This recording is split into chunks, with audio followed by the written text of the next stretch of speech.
ভারত সরকারের কৃষি মন্ত্রক ও দূরদর্শন শান্তিনিকেতন নিবেদিত কৃষি দর্শন অনুষ্ঠানে আপনাদের স্বাগত জানাই। কৃষি দর্শনের প্রত্যেকটা আসর কিন্তু একটা আরেকটার থেকে একদম আলাদা। আলাদা এই কারণেই যে আমরা বিভিন্ন বিষয়ের উপরে আলোকপাত করি এই অনুষ্ঠানের মধ্যে দিয়ে।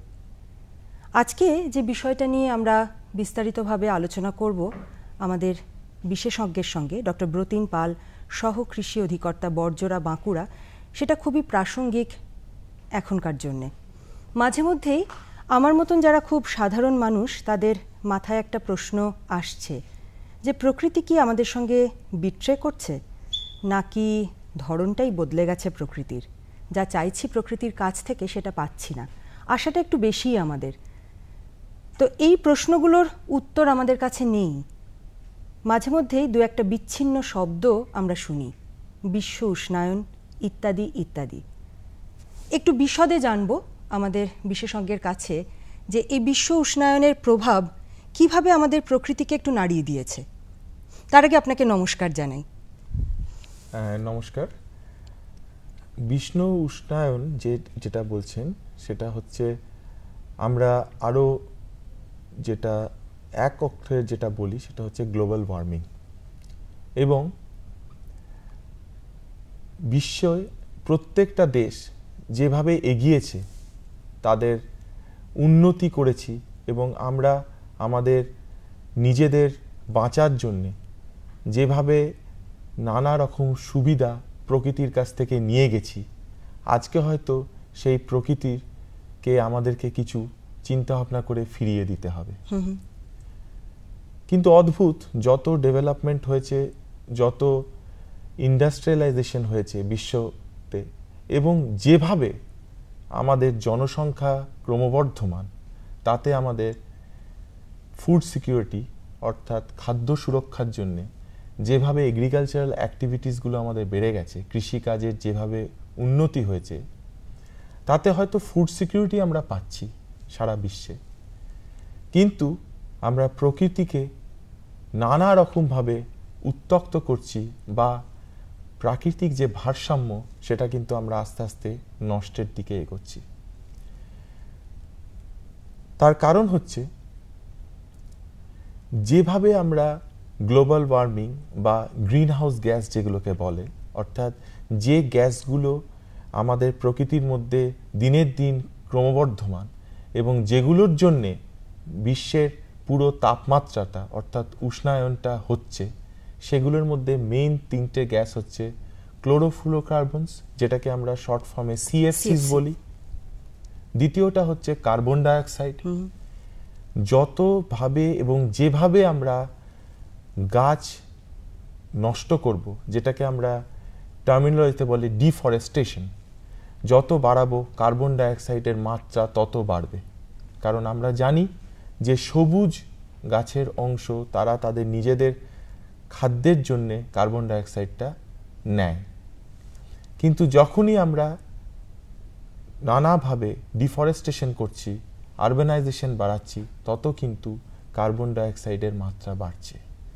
এবং সর্বোপরি আমাদের ডেভেলপমেন্টের সাথে সাথে যত গাড়ি চলছে, নানা রকম বায়ু দূষণ হচ্ছে, সেখানে নাইট্রাস অক্সাইড বলে একটি উপাদান বেরোচ্ছে ধোঁয়াতে, যেটাও কিন্তু এই বিশ্ব উষ্ণায়নের জন্য একটি প্রধান কারণ। আমি অন্য বিষয়গুলো জানার আগে প্রথমে যেটা আপনার কাছে জানবো যে কৃষিতে এর প্রভাবটা ঠিক কতখানি, বিরূপ প্রভাবই জানবো। নিশ্চয়ই আমরা বিরূপ প্রভাবটাই নিয়েই বেশি চিন্তিত।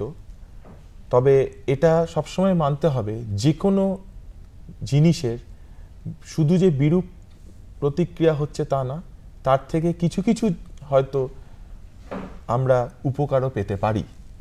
বিগত 25, 30 কি 50 বছরে আমাদের 0.2 to 0.5 ডিগ্রি সেন্টিগ্রেড টেম্পারেচার বেড়েছে।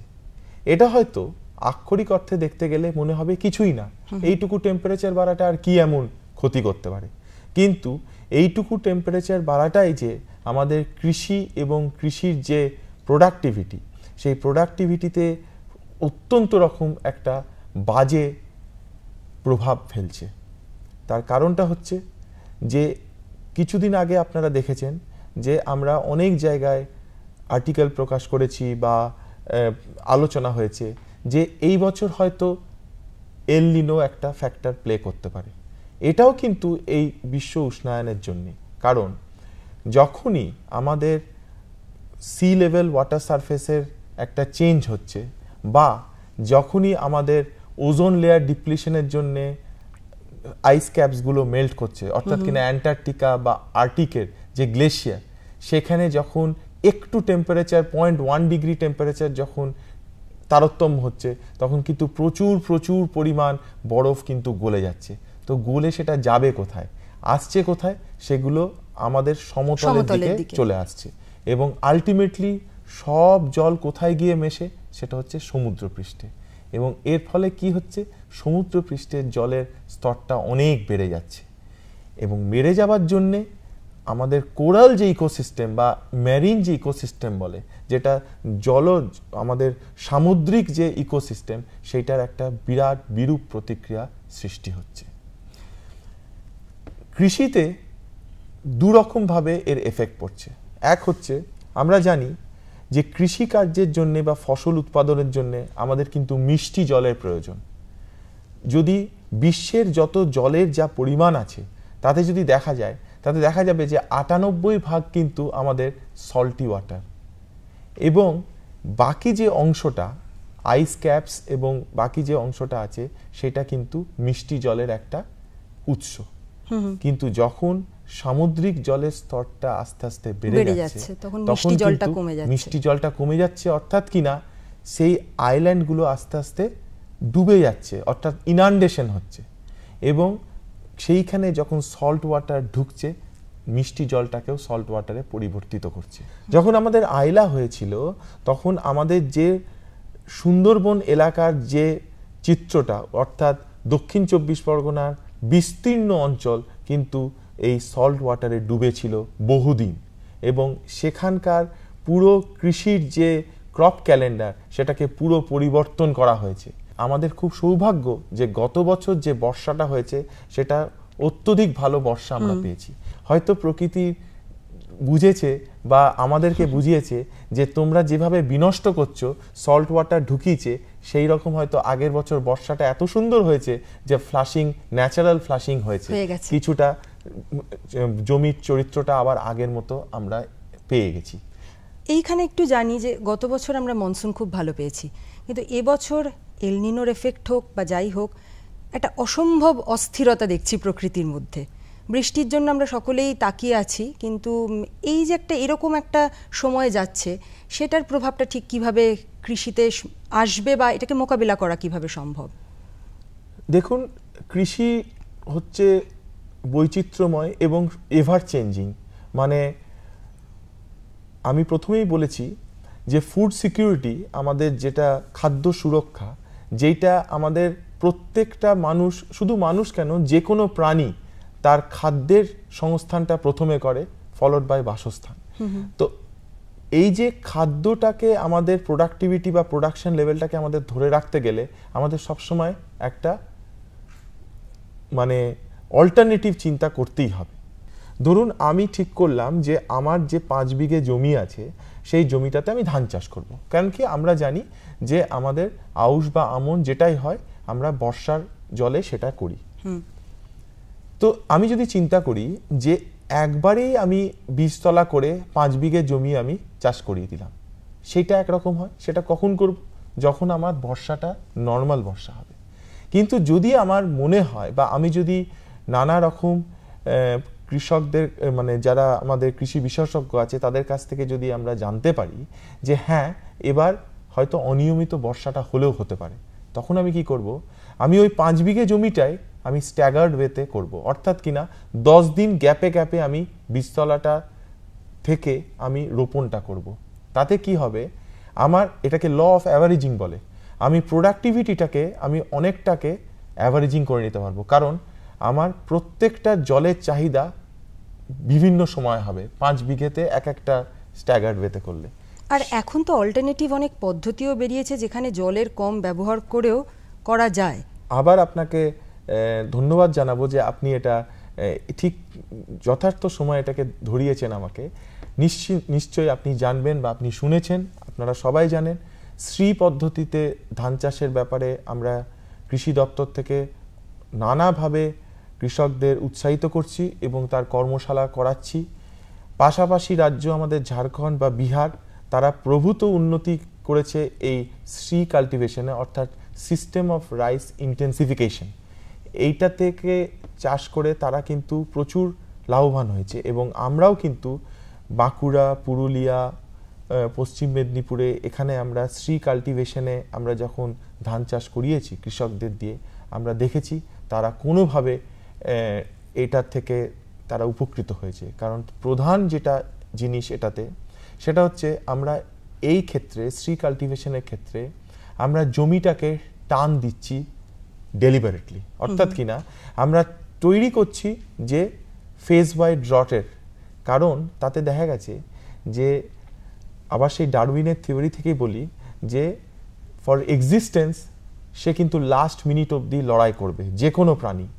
সুতরাং ফসল যখন দেখবে তার জলের টান পড়ছে, সে তখন আরও বেশি রকম রুট প্রলিফারেশন করবে। অর্থাৎ কিনা এসআরআই কাল্টিভেশনে দেখা গেছে যে নর্মাল পদ্ধতিতে ধান চাষ করলে যদি 10টা তার মানে রুটের টিপস হয়, এসআরআই কাল্টিভেশনে দেখা যাবে সেটা হয়তো 15টা কি 16টা হচ্ছে। কারণ সে তখন চেষ্টা করবে আরও কিভাবে জলটা নিচ থেকে টানতে পারবে। আলোচনার একদম শেষে এসেছি, দুটো জিনিস আপনাকে আমি একটু হাইলাইট করতে বলবো। একটা আপনি একটু ছুঁয়ে গেছেন যে কোস্টাল এরিয়ার ধরনটা বদলে যাচ্ছে, যদি নোনা জলের পরিমাণটা বেড়ে যায় সেখানে চাষে অনেক পরিবর্তন আনতে হবে। তো সেখানে কি ধরনের চেঞ্জটা আনলে ভালো কৃষির ক্ষেত্রে, প্লান্টেশনটাই বা কী হবে? 2 নম্বর, তার সঙ্গে আপনি একটা ছোট্ট মেসেজ দিন যে এই যে এত বিশ্ব উষ্ণায়নের যে প্রভাবগুলো পড়ছে, তো সেটার যেমন প্রকৃতিও একটা আমাদের পথ দেখিয়ে দেয়, একটু আগে আপনি বলছিলেন, তো আমরা কিভাবে এটাকে একটু ঠেকাতে পারি? আমাদের বিশ্বতে, মানে আমাদের হোল ওয়ার্ল্ডে প্রচুর আইল্যান্ডস আছে এবং আমাদের ভারতবর্ষেরই চারিদিকে ধরুন মালদ্বীপ আইল্যান্ডস আছে, ফিলিপিন্স, ইন্দোনেশিয়া, এই যে রাষ্ট্রগুলো, এগুলো হচ্ছে প্রত্যেকটা একটা ছোট ছোট আইল্যান্ড, দ্বীপপুঞ্জ। বা ধরুন আপনি যদি নর্থ অ্যান্ড সাউথ আমেরিকার মাঝে ওয়েস্ট ইন্ডিজ যেটা দ্বীপপুঞ্জ, আমি ঠিক সেরকম 2-3টে এক্সাম্পল দিয়ে আজকের আলোচনাটাতে একটা বার্তা দিতে চেষ্টা করব। সেটা হচ্ছে আমাদের যে ইকুয়েটারের একদম জাস্ট নর্থে একটা মার্শাল আইল্যান্ডস বলে আছে, যেটাতে প্রায় 1000 খানেক দ্বীপ আছে। তো দেখা গেছে স্টাডিজ এটাই বলছে যে প্রত্যেক ডিকেডে, বিগত 70 বছর 60-70 বছর ধরে, প্রত্যেক ডিকেডে অর্থাৎ প্রত্যেক 10 বছর কি 12 বছর অন্তর একটা করে আইল্যান্ড কিন্তু নিশ্চিহ্ন হয়ে যাচ্ছে। অর্থাৎ কিনা আগে যেটা আমি বলছিলাম যে একটু টেম্পারেচার ডিফারেন্সের জন্য যেভাবে আর্কটিক বা অ্যান্টার্কটিকে শুধু যে আমাদের পোলার বিয়াররা হয়তো কয়েকদিন পরে আর আমরা পোলার বিয়ারকে ওই ডাইনোসরের মতো ছবিতেই দেখব, যেরকম নিশ্চিহ্নর দিকে এগিয়ে যাচ্ছে, সেরকম কিন্তু আইল্যান্ডসগুলো আস্তে আস্তে হারিয়ে যাচ্ছে। নুমুরা বলে একটা আইল্যান্ড আছে যেটা সাউথ অফ দ্য ইকুয়েটার। মানে আমি কেন ইকুয়েটার বারে বারে বলছি, কারণ ইকুয়েটারের মানে উত্তরে এবং দক্ষিণে সবথেকে বেশি তাপ, সূর্যের তাপটা তারা পাচ্ছে। আমি একটু ইন্টারাপ্ট করব আপনাকে এখানে, কারণ এটা আমি বুঝতে সবটাই পারছি যে ছবিটা আপনি তুলে ধরছেন, এটার একটা খুব বড় পরিসর দরকার, কিন্তু এই জায়গাটা থেকে আপনি আমাদেরকে একটু পথ দেখান যে কি করে আমরা বেরিয়ে আসতে পারি। দেখুন, এত বড় একটা, খুব সংক্ষেপে, হ্যাঁ, এবং এত বড় এই বিশ্বায়নের ব্যাপারটা, এটা কিন্তু কোনো লোকাল রিজিওনাল ব্যাপার নয়, এটা কিন্তু ইন্টারন্যাশনাল একটা ব্যাপার। এবং বছরের পর বছর ইন্টারন্যাশনালি প্রত্যেকটা রাষ্ট্র এক জায়গায় হয়ে কোনো না কোনো, সে স্টকহোম বলুন কি রিও ডি জেনেরিও সামিট বলুন, যে কোনো জায়গাতে সবাই আলোচনা করে সব কিছুই বুঝতে পারা যাচ্ছে। প্রধান যেটা দরকার আমাদের, সেটা হচ্ছে সচেতন হতে হবে। খুব সৌভাগ্য যে আমাদের এখন যে স্কুল কলেজের যে পাঠ্যক্রমগুলো হচ্ছে, সেখানে কিন্তু এনভায়রনমেন্টাল সায়েন্স একটা সাবজেক্ট করে বাধ্যতামূলক করছে।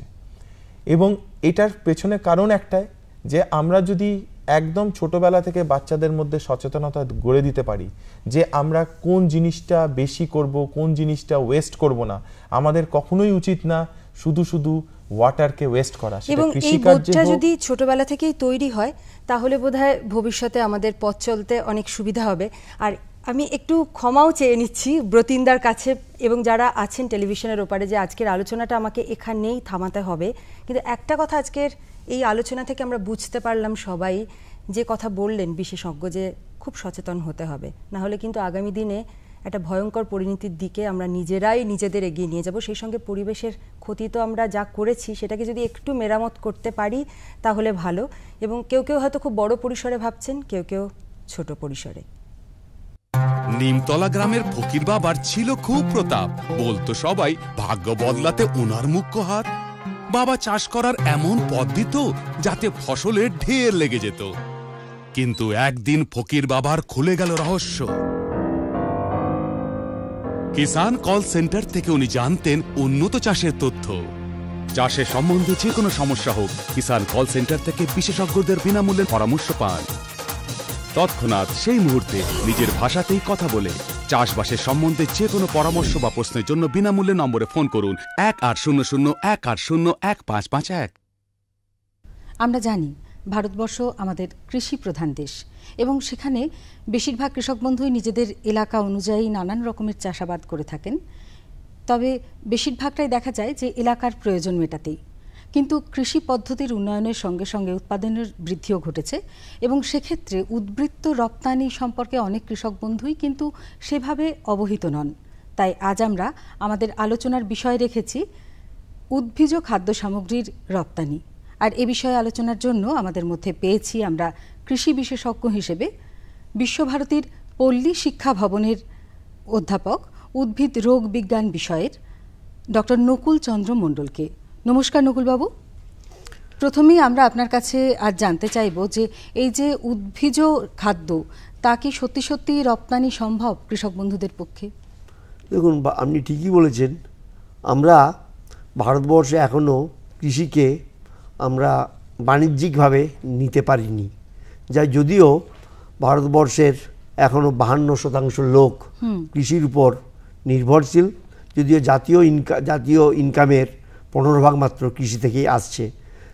এসব সত্ত্বেও আমরা কিন্তু আমরা যে কৃষি খাদ্য আমরা বিদেশে পাঠাই তার পরিমাণ ধরুন অনেকটাই, তার মধ্যে প্রায় 12% যে আমাদের সমস্ত হয়, $41 বিলিয়ন আমরা জিনিসপত্র বিদেশে পাঠাই এবং তার মধ্যে 12% আমাদের কৃষি উৎপাদন থেকেই আসে। কিন্তু আমরা আমরা দেখছি গত কয়েক বছরে প্রায় আমাদের খাদ্যের পাঠানোর পরিমাণ আমাদের প্রায় 6% কমলেও আমরা কিন্তু টাকার পরিমাণে প্রায় 31% আমরা বাড়তে পেরেছি। আমরা তাহলে বুঝতে পারছি যে সমস্ত খাদ্য আমরা পাঠাচ্ছি তার একটা চাহিদা বিদেশে আছে, সেগুলি যদি আমরা ঠিকমতো করতে পারি তাহলেই আমরা খাদ্যগুলোকে আমরা বিদেশে পাঠাতে পারবো এবং তার গ্রহণযোগ্যতা বাড়বে। আচ্ছা, তো কি কি সামগ্রী রপ্তানি হয় এবং কোথায় কোথায়? দেখুন, আমাদের দেশের যে খাদ্যশস্য যে রপ্তানি আমরা করি, আমরা দুভাগে মূলত ভাগ করতে পারি। একটা হচ্ছে র ফুড, অর্থাৎ এমনি খাদ্যের পরিমাণ, আর দ্বিতীয় যেটা হচ্ছে সেটা প্রক্রিয়াজাত খাদ্য। কিন্তু আমাদের দেশে প্রক্রিয়াজাত খাদ্যের যে ইন্ডাস্ট্রি তার কিন্তু এখনও অবস্থা খুব খারাপ অবস্থায় রয়েছে। 2% উৎপাদনও সেখানে ব্যবহার ঠিকমতো হচ্ছে না। যাই হোক, আমরা র ফুডের মধ্যে যেমন ধরুন আমরা grains, oil seeds, fruits, vegetables অর্থাৎ ফল এবং সবজি, আমরা ওই দানা শস্য এবং গম, জোয়ার, চাল পাঠাচ্ছি। তৈলবীজ এর মধ্যে আমরা পাঠাচ্ছি বাদাম, চীনাবাদাম এবং তিল। কিন্তু পালস, আমরা ডালের উৎপাদনে আমরা এখনো পিছিয়ে আছি। সেটা আমাদের আমাদের আমদানি করতে হচ্ছে, রপ্তানি করার সুযোগ আমাদের কাছে নেই। কিন্তু একটা কথা মনে রাখা দরকার, পশ্চিমবঙ্গ ভারতবর্ষতে প্রায় ধরুন 263 মিলিয়ন মেট্রিক টন খাদ্যশস্য উৎপাদন হচ্ছে, প্রায় 227 মিলিয়ন টন ফল সবজির উৎপাদন হচ্ছে, কিন্তু প্রায় 2 লক্ষ কোটি টাকার খাদ্যশস্য আমাদের দেশ থেকে নষ্ট হয়ে যায়। আচ্ছা, সেইটাকে আমরা যদি খানিকটা বাঁচিয়ে আমরা যদি রপ্তানি করতে পারি তাহলে আমাদের চাষি ভাইরা ভীষণভাবে উপকৃত হতে পারেন। আচ্ছা, তাহলে এই রপ্তানি কিভাবে করা যেতে পারে, মানে তার পদ্ধতিগত দিকটা ঠিক কি? দেখুন, রপ্তানিটা ধরুন চাষি ভাই একদম সরাসরি করতে পারবেন না, সেই জন্য একটা আমাদের এক্সপোর্ট হাউস তৈরি করা দরকার। সেটা আমাদের পশ্চিমবঙ্গের রাজ্যের অবস্থা খুব একটা ভালো অবস্থায় নেই অন্যান্য রাজ্যের তুলনায়। যদি আমরা দেখি, আমরা ধরুন কীভাবে পাঠাই, আমরা যদি দেখি, আমরা ধরুন প্রথম আমরা ধরুন ভাবছি যে আমরা ট্রাকজাত করে পাঠাবো কি রেলওয়ের মাধ্যমে পাঠাবো, সেটা আমরা পাঠাতে পারি নেপাল, বাংলাদেশ, আমাদের প্রতিবেশী রাষ্ট্রগুলোতে। কিন্তু জাহাজের মাধ্যমে পাঠাতে পারি আমরা ধরুন শ্রীলঙ্কা বা আমার দক্ষিণ পূর্ব এশিয়ার দেশগুলোতে এবং মিডল ইস্ট কান্ট্রিতে, অর্থাৎ আরব, সৌদি আরব এবং অন্যান্য কান্ট্রিগুলোতে এবং আফ্রিকার দেশগুলোতে, যদিও আমেরিকা এবং ইউকেতে আমরাও পাঠাতে পারি। আচ্ছা, তো সেটা কিভাবে পাঠাতে পারি? কৃষক বন্ধুরা এক্ষেত্রে কিভাবে অংশ নিতে পারেন? এখানে একটা কথা আমি বলতে ভুলে গেছি, যে ভাববেন যে আমরা ধরুন আমরা উড়োজাহাজের মাধ্যমেও কিন্তু আমরা কিন্তু পাঠাতে পারি, কিন্তু সেক্ষেত্রে যে সমস্ত জিনিসপত্রগুলোর দাম বেশি বা ফ্লাওয়ার যে ফুল সেগুলো পাঠালেই সব থেকে, সবজি সেগুলো পাঠালেই ভালো হয়। কিন্তু পশ্চিমবঙ্গ থেকে সেভাবে ফুল বাদ দিলে আর পান বাদ দিলে আমরা অন্য কোনো জিনিসপত্র সেভাবে কিন্তু এয়ার কার্গোর মাধ্যমে পাঠাতে পারছি না। আচ্ছা, তো পদ্ধতি তো একটা রয়েছে, কৃষক বন্ধুরা তো সে সম্পর্কে খুব একটা অবহিত নন, তো সেই পদ্ধতিগতভাবে কিভাবে এগোতে হবে একজন কৃষক বন্ধুকে? সব থেকে প্রথমেই দরকার যে ধরুন যারা এক্সপোর্ট যারা করছেন সেই দুই দেশের যারা আমরা লিঙ্কেজ, অর্থাৎ তাদের সংযোগ সাধন করা দরকার, যারা কিনবেন এবং যারা পাঠাবেন। যারা কেনেন তাদের দেশের লোকজনের চাহিদা উপরে নির্ভর করেই তারা কিনতে থাকেন, এবং তার সেইটা করার জন্য আমরা যারা এক্সপোর্ট করি, যারা এই ব্যবসার সঙ্গে যারা যুক্ত, তাদের আমাদের মিনিস্ট্রির কমার্স অ্যান্ড ট্রেডের কাছে আমাদের রেজিস্ট্রেশন করতে হয় প্রথম। এইটা করার পর আজকাল একটা যেটা বিশ্ব যে আমাদের উৎপাদনের একটা যে অংশ, আমরা WTO যে একটা অবস্থা আমরা যাচ্ছি, সেখানে কিন্তু আমাদের স্যানিটারি ও ফাইটোস্যানিটারি সার্টিফিকেটসের একটা কিন্তু দরকার। অর্থাৎ স্যানিটারি সার্টিফিকেট বলতে কি, আমাদের খাদ্যগুলো ঠিক করে আছে কি না, তার গুণগত মান ঠিক আছে কি না, এবং চাষি ভাইয়েরা সেই এবং যারা কিনবেন তারা সেই সঠিক গুণগত মানের জিনিসপত্র পাচ্ছেন কিনা সেদিকে দরকার। সেই সার্টিফিকেটটা ইস্যু করেন সাধারণত directorate of plant protection, quarantine and storage, Faridabad একটা অফিস। তাদের ভারতবর্ষ জুড়ে তাদের বিভিন্ন জায়গাতে অফিস আছে, প্রত্যেক রাজ্যে একটা তো আছেই। এছাড়া যে সমস্ত ধরুন আমাদের ল্যান্ড ফ্রন্টিয়ার বললাম, বা ধরুন জাহাজের যেখান থেকে জাহাজ ছাড়ে বা এয়ারপোর্ট, সব জায়গাতেই এর একটা অফিসের ব্যবস্থা রয়েছে। কিন্তু এসব থাকা সত্ত্বেও, যেমন ধরুন পশ্চিমবঙ্গের ক্ষেত্রে আমরা এক্সপোর্টের লাইসেন্স নিতে হলে আমাদের ডিরেক্টর অফ হর্টিকালচার থেকে অথবা ডিরেক্টর অফ এগ্রিকালচার থেকে নিতে হবে, আর অথবা বিধানচন্দ্র কৃষি বিশ্ববিদ্যালয়ের আমরা হেড ডিপার্টমেন্ট অফ প্ল্যান্ট প্যাথোলজির থেকে নিতে হবে। কিন্তু ভাবুন যে একটা উত্তরবঙ্গের একজন চাষি ভাই যদি কিছু করছে, তাকে আসতে হবে কলকাতাতে। এর জন্য একটা কিন্তু পরিবর্তন করার কিন্তু প্রয়োজনীয়তা রয়েছে। আচ্ছা, সুতরাং বোঝাই যাচ্ছে যে কিছু অসুবিধে তো এখনো আছে। তো আপনার কাছে সেটাই জানতে চাইবো যে এই মুহূর্তে কি কি সুবিধা বা অসুবিধা কি কি রয়েছে? দেখুন, প্রথমেই যেটা অসুবিধার ব্যাপার আমরা দেখতে পাই যে উৎপাদিত এর গুণগত মান, সেখানটাতে তাদের যে দেশের লোকরা নিচ্ছে তারা দেখতে চায় তাদের একটা শেপ, অর্থাৎ কেমন দেখতে। তারা ধরুন আলুর ক্ষেত্রে তার যদি গোল আলু সাইজ না হয়, ওজনটা যদি 100 গ্রাম থেকে 150 গ্রামের মধ্যে না হয়, তারা নিতে চায় না। আবার ধরুন তার রং, আমরা ধরুন যদি কোনো জিনিস পাঠাতে চাই, আমের রং সুন্দর হলুদ রং না হলে চাষি তারা নিতে চাইবেন না। আবার ধরুন সেখানে আমাদের পাকা অবস্থাটা, ধরুন আমি এখান থেকে যত দূরে পাঠাতে চাইবো সেই সময় তাদের পাকার অবস্থাটি ঠিকঠাক না থাকে, যখন তারা চাষির কাছে ক্রেতার কাছে হাতে পৌঁছচ্ছে, চাষির হাত থেকে ক্রেতার হাতে পৌঁছচ্ছে, সেই সময় কিন্তু তারা সহজে পচে নষ্ট হয়ে যেতে পারে। সেই জন্য আমাদের সেটা খেয়াল রাখতে হবে। কিন্তু এই সমস্তগুলো নির্ভর করে কি জাতি আমরা উৎপাদন করব, সেই দেশের লোকেদের কেমন চাহিদা, এবং আজকাল আরেকটা জিনিস যুক্ত হয়েছে, সেটা হচ্ছে আপনি কিভাবে চাষ করছেন। আপনি যখন যদি সুয়েজ ওয়াটার দিয়ে চাষ করেন, হয়তো অনেক দেশের লোক সেটা আপনার কিন্তু গ্রহণ করতে চাইবে না। আচ্ছা আচ্ছা, যে ধরুন একটা ধানে আমাদের অনেক সময় পোকা লাগে, সেরকম চাল যদি অন্য দেশে যায় তারা নেবে না আমাদের চাল। তো সেটা আমাদের ভালো মতো চাল পাকাতে হবে, তার কোনো কীড়ামাকড় না থাকে। তেমনি ফল সবজির ক্ষেত্রেও তাই। তো এছাড়া আমাদের আরেকটি সমস্যা আমরা দেখতে পাচ্ছি, আমাদের দেশে কিছু কিছু এলাকায় চাষি ভাইয়েরা বেশি পরিমাণে রাসায়নিক পদার্থের ব্যবহার করে থাকেন সেগুলো রেসিডিউ থেকে যায়। এখানটা কিন্তু ইউরোপিয়ান কান্ট্রিগুলোর, ইউরোপিয়ান দেশগুলোতে আর কি, অর্থাৎ জাপান, আমেরিকাও সহ, তারা কিন্তু আমাদের দেশের জিনিস নেওয়ার আগে ভালো করে টেস্ট করে নিচ্ছেন। আজকাল এটা খুব কঠিন হয়ে দাঁড়িয়েছে যে আমাদের দেশে এমনকি বাসমতির যে সুন্দর চাল, সেটাও তারা ভাবছেন যে তাতে নাকি কিছু কিছু রাসায়নিক দ্রব্য রয়েছে, সেটা নিতে পারছে না। তো সেই জন্য আমাদের খেয়াল রাখতে হবে, আমরা চাষ করার সময় থেকেই আমাদের এসবের ব্যবহার আমাদের কিন্তু কমানোর দিকে আমাদের লক্ষ্য দিতে হবে। তৃতীয় যে জিনিসটি আমরা দেখতে পাই যে আমরা কীভাবে প্যাকিং করছি।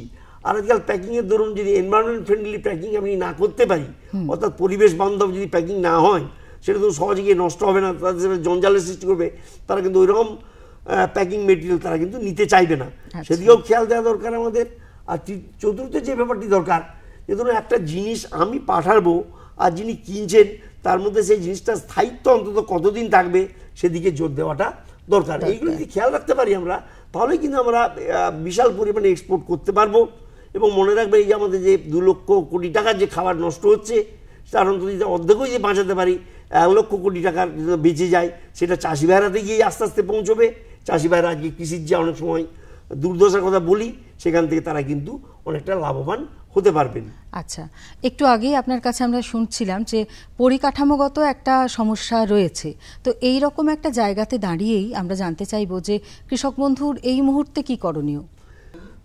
আমরা জৈব কৃষির যাতে জিনিসের কিন্তু বিদেশের বাজারে কিন্তু ভালো দাম রয়েছে, তার ফলে কিন্তু চাষি ভাইরা, এই যে বললাম যে আমার জিনিসপত্রে সহজে চাষিরা বিদেশের বাজারে বিক্রি করতে পারবেন, সেদিকটায় জোর দিতে হবে। সেটা কিন্তু আগেই সিদ্ধান্ত নেব আমি, কোন দেশে পাঠাচ্ছি, তাদের কি পছন্দ, সেটা আমাদের আগেই ঠিক করতে হবে। চাষের সময় আমরা যেটা করব, যে জৈব পদ্ধতিতে বায়ো কন্ট্রোল, অর্থাৎ জৈব প্রযুক্তি দিয়ে বা জৈব ধরুন অন্যান্য সামগ্রী দিয়ে আমরা রোগ, যেমন নিমের দিয়ে বা ট্রাইকোডার্মা দিয়ে চাষ করলে কিছু কিছু ধরুন আমাদের ওই যে রেসিডুয়ের প্রবলেম কিছুই থাকবে না।